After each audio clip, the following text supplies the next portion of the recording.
রেজাউল হক এবং my lord mister justice S M Imdad সাহেব, মঞ্চে উপবিষ্ট হাইকোর্টের বিচারপতি মাননীয় বিচারপতি মোহাম্মদ আলী এবং মাননীয় বিচারপতি কাজী ওয়ালিউল ইসলাম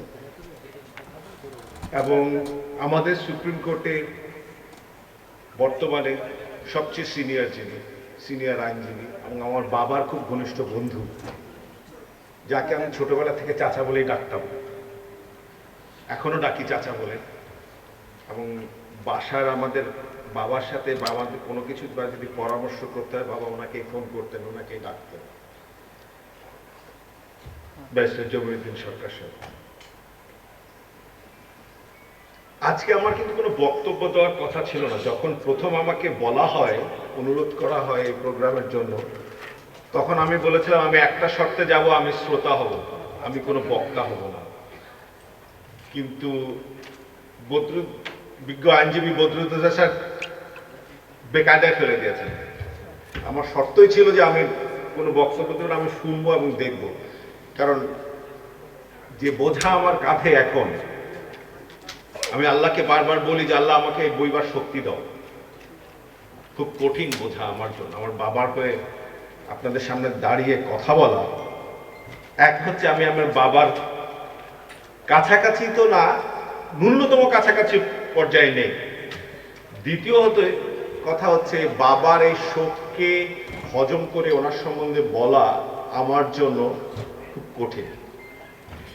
আজকে আমার ভগ্নিপতি ডক্টর কামরুল হাসান এখানে আছেন এবং আমার ছোট ভাই মোহাম্মদ এরশাদুর রৌফ উনি আছেন। আমরা দুই ভাই এক বোন। আমার বোন আসেননি কারণ ও বাবার এই ইয়েটা সহ্য করতে পারে না ও এখনো।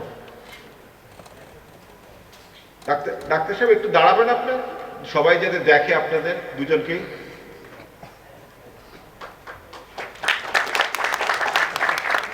আরো এখানে সামনে দেখি বসা আছে বারাকা ফাউন্ডেশনের ভারপ্রাপ্ত চেয়ারম্যান স্যার, সামনে বসা আছেন। রুহুল আমিন স্যার বসা আছেন দেখছি। ফুলকড়ির আরো অনেকেই বসা আছেন। ফুলকড়ি সংগঠনটা আব্বার খুব কাছের ছিল। উনি এটাতে যতই উনি অসুস্থ থাকেন, যত কিছুই থাকেন, উনি এটাতে যাবেন। মৃত্যুর কয়দিন আগে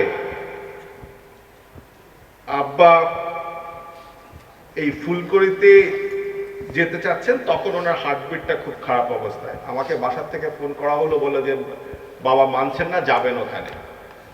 তো আমি ফোন করলাম যখন, তখন উনি গাড়িতে। আমি বললাম যে আব্বা এটা কোনো মানে আছে? যে বলে আরে না, বাচ্চাদের সাথে আমি যাচ্ছি, ঘুরে আসবো, কোনো ব্যাপার না, তুমি চিন্তা করো না। মৃত্যু নিয়ে আব্বা প্রায় একটা কথা বলতেন, সেই কথাটা দিয়ে আজকে এখন মনে হচ্ছিল। সকালবেলা আজকে আব্বার টেবিলটা আমি গুছাচ্ছিলাম, তখন হাতের লেখা একটা ওসিয়তনামা বের হলো। শেষ করে যেতে পারেননি, অনেক কিছু লেখা আছে। মৃত্যু নিয়ে আব্বার মৃত্যু হচ্ছে ট্রান্সফরমেশন অফ লাইফ, এপার থেকে ওপারে চলে যাওয়া, একটা জীবন থেকে আরেকটা জীবনে চলে যাওয়া। আমি তাই আজও বিশ্বাস করি আব্বা আমাদের মাঝে আছেন, হয়তো এখানেও আছেন, দেখছেন, সবকিছু শুনছেন, কিন্তু ওনার শব্দ আমরা শুনতে পাচ্ছি না। আমি যখনই বলতাম যে আব্বা মৃত্যুটা কি, টেবিলে খাওয়ার টেবিলে বসলে বলে কি, দেখো মৃত্যুটা হচ্ছে এক জীবন থেকে আরেক জীবনে চলে যাওয়া। আমি তোমাদেরকে দেখবো, তোমরা আমাকে দেখবে না। জানুয়ারি মাসের 1 তারিখে রুহুল আমিন স্যারকে সহ যখন ডাকলেন ইউনাইটেড হাসপাতালের সিসিউতে, তখন আব্বা আমাকে বলছেন, স্যারের সামনেই বলছেন, আমি চলে যাচ্ছি, আমি তোমাদেরকে দেখব, কিন্তু তোমরা আমাকে দেখতে পারবে না। আমি তোমাদের মাঝেই থাকবো, তোমাদের আশেপাশেই থাকবো, তোমাদের সমস্ত প্রতিটা কাজ আমি দেখে যাব। আমি যেভাবে বলে যাচ্ছি সেভাবে চলবা, আমি যেভাবে বলে যাচ্ছি সেভাবে কাজগুলি করবে। আজকে ওসিয়তনামাটা দেখতে গিয়ে চোখের পানিতে ভেসে গেল।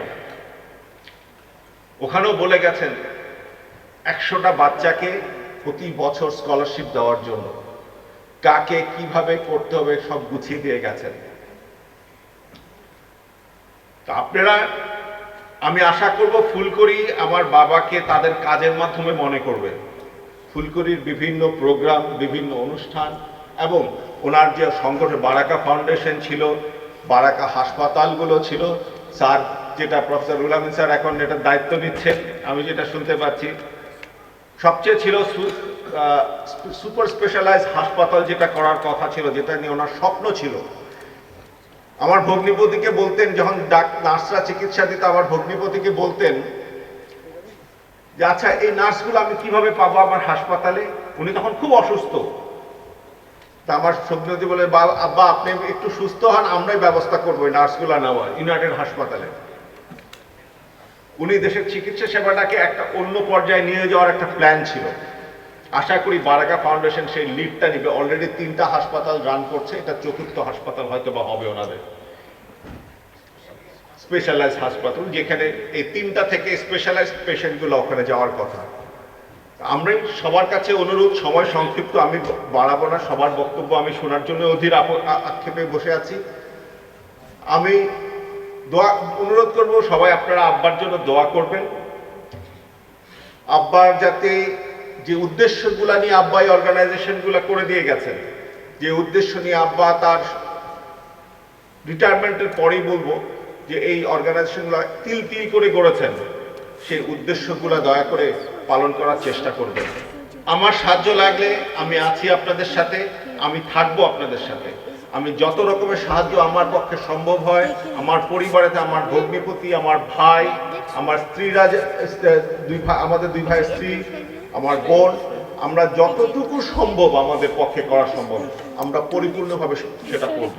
সেটা আর্থিকভাবে হোক, সেটা পাশে থেকে হোক, যেভাবে হোক আমরা চেষ্টা করব। ধন্যবাদ।